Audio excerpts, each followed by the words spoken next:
最大嘅得着係一啲諗法上嘅改變，因為我相信唔單止我，可能有好多嘅中學生到而家都可能好迷茫，唔知道自己到時大個咗之後呢要揀啲乜嘢或者要做啲乜嘢，甚至連可能1年之後要填嘅 JUPAS 你都唔知要寫啲乜嘢啦。咁但係今次呢，即係個 workshop 啱啱開始啦，咁啲導師都已經講咗一個 concept， 就係以終為始，我覺得係一個非常好嘅概念，就係你一定要俾自己一個目標，因為喺條路係會行得順好多，你中間就唔會有咁多嘢你要去諗，要去猶豫，有一個好簡單直接嘅目標可以 push 到你自己一直向前行。就提供咗好多具體嘅資訊俾我哋，令我哋可以根據我哋自己嘅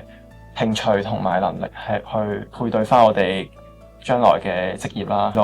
我哋嘅目標更加明確。次嘅 workshop 有令到我哋用呢個 AI 啦，去幫我哋寫翻我哋嘅 SLP 啊，係可以幫助到我哋將來嘅。因為 JUPAS 係有好多唔同嘅科目可以俾我哋選擇，咁有呢一個 AI 嘅 tools 咧，就可以幫我哋將每一個學科分類。咁譬如話，可能我係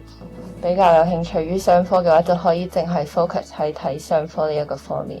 咁我就冇自己嘅方向啦，同埋太多科唔知點樣選擇啦。咁經過今日咧，我係真係了解到唔同職位啦，同埋唔同科目啦。即係其實你讀唔一樣嘅科目，但係對去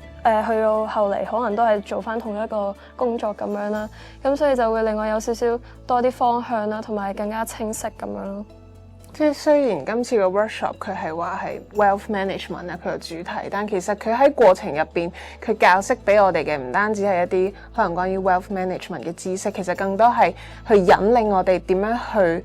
令到自己嘅生涯規劃係即係更加可以 well planning 啦。